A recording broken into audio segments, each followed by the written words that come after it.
வணக்கம் மக்களே. சியாமந்தகமணியின் கதையை கேட்டால் திருமணத்தடை, வீண் பழி இவையெல்லாம் விலகும் என்று சொல்கின்றனர் நமது பெரியோர்கள். இப்பொழுது அந்த கதையினை காணலாம். சத்தியவதன் என்கிற அரசனின் வழியில் வந்தவன் சத்ரஜித். இவன் சூரிய பகவான் மீது மிகுந்த பக்தி கொண்டிருந்தான். சூரிய பகவானை தினமும் வழிபாடு செய்வதை வழக்கமாக கொண்டிருந்தான். ஒரு சமயம் சத்ரஜித்துக்கு சூரிய பகவான் காட்சி கொடுத்தார். மிகுந்த ஒளியுடன் காணப்பட்டதால் சூரிய பகவானின் முழு உருவத்தையும் சத்ரஜித்தால் பார்க்க முடியவில்லை. அவன் சூரிய பகவானை பார்த்து, இறைவா, நீங்கள் மிகுந்த ஒளியுடன் இருக்கின்றீர்கள். ஆகாயத்தில் பார்க்கும் பொழுது உங்களின் முழு உருவத்தையும் என்னால் பார்க்க முடியவில்லை. அதனால் உங்களை தரிசனம் செய்ய முடியாத வருத்தம் எனக்கு ஏற்படுகின்றது. உங்களின் திருவடி முதல் சிரசு வரை நான் தரிசிக்க வேண்டும். அதற்கு அருள் புரிய வேண்டும் என்று வேண்டிக் கொண்டான். அதற்கு சூரிய பகவான், என் கழுத்தில் உள்ள சியாமந்தக மணி அதிக ஒளியை வெளிப்படுத்துவதால் தான் உன்னால் என்னை பார்க்க முடியவில்லை என்று கூறி தன் கழுத்தில் இருந்த சியாமந்தக மணியை கழற்றி வைத்தார். அதன் பிறகு சூரிய பகவானை முழுமையான தரிசனம் செய்யும் பாக்கியம் சத்ரஜித்துக்கு கிடைத்தது.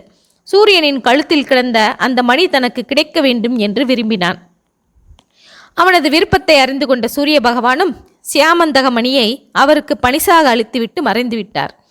இந்த சியாமந்தக மணி ஒரு நாளைக்கு 8 பாரம், ஒரு கழுதையால் சுமக்கக்கூடிய அளவு பொன்னை தரக்கூடியது. இந்த மணியை தன் கழுத்தில் அணிந்து கொண்டு சூரிய பகவானே நடந்து வருவது போல துவாரகையை நோக்கி நடந்து சென்றான் சந்திரஜித். துவாரகை மக்கள் இவ்வளவு ஒளியுடன் சூரிய பகவானைப் போன்றே நடந்து வருகின்றார் என்று பேசிக்கொண்டனர். இதனை அறிந்த கிருஷ்ண பகவான், இந்த ரத்தினம் நல்லவர்கள் கையில் இருக்க வேண்டியது, சத்ரஜித் கழுத்தில் இருப்பது தகாது. இது இருக்க வேண்டியது உக்ரசேன அரசனின் அரண்மனையின் பொக்கிஷத்தில்தான் என்று எண்ணினார். இந்த எண்ணத்தை தெரிந்து கொண்ட சத்ரஜித், கிருஷ்ணரால் தனக்கு ஏதாவது ஆபத்து வந்துவிடலாம் என்று நினைத்து சியாமந்தக மணியை தன்னுடைய தம்பி பிரசேனனிடம் கொடுத்து வைத்தான். சியாமந்தமணிக்கு ஒரு குணம் உண்டு. தகுதி இல்லாதவர், சுத்தமற்றவர் கையில் அது சென்றால் அது அந்த நபருக்கு கெடுபலன்களையே ஏற்படுத்தும். பிரசேனன் சியாமந்தக மணியை தன் கழுத்தில் அணிந்து கொண்டு கம்பீரமாக காட்டில் வேட்டையாடச் சென்றான். ஒளி வீசும் அந்த மணியை கண்ட ஒரு சிங்கம் பிரசேனனையும் அவனது குதிரைகளையும் கொன்றுவிட்டு சியாமந்த மணியை ஏதோ ஒரு மாமிசம் என்று எண்ணிக்கொண்டு வாயில் கவ்விச் சென்றது. அந்த நேரத்தில் கரடிகளின் தலைவனான ஜாம்பவான் அங்கு வந்தார். அவர் சிங்கத்தின் வாயில் இருந்த சியாமந்தக மணியை கண்டதும் சிங்கத்தை கொன்றுவிட்டு அதை எடுத்துச் சென்று தன் மகன் சுகுமாரன் விளையாடுவதற்காக அவன் தூங்கும் தொட்டிலில் கட்டி வைத்தார்.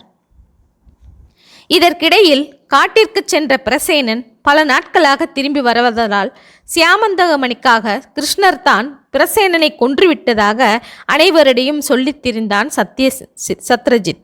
இந்த பலி கிருஷ்ணனின் காதுக்கும் சென்றது.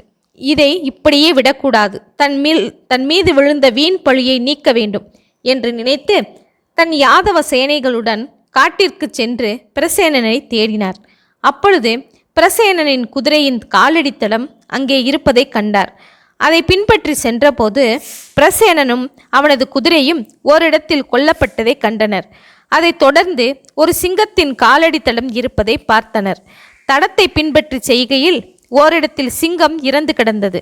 அதற்கு அருகில் கரடியின் காலடித்தடம் தென்பட்டது.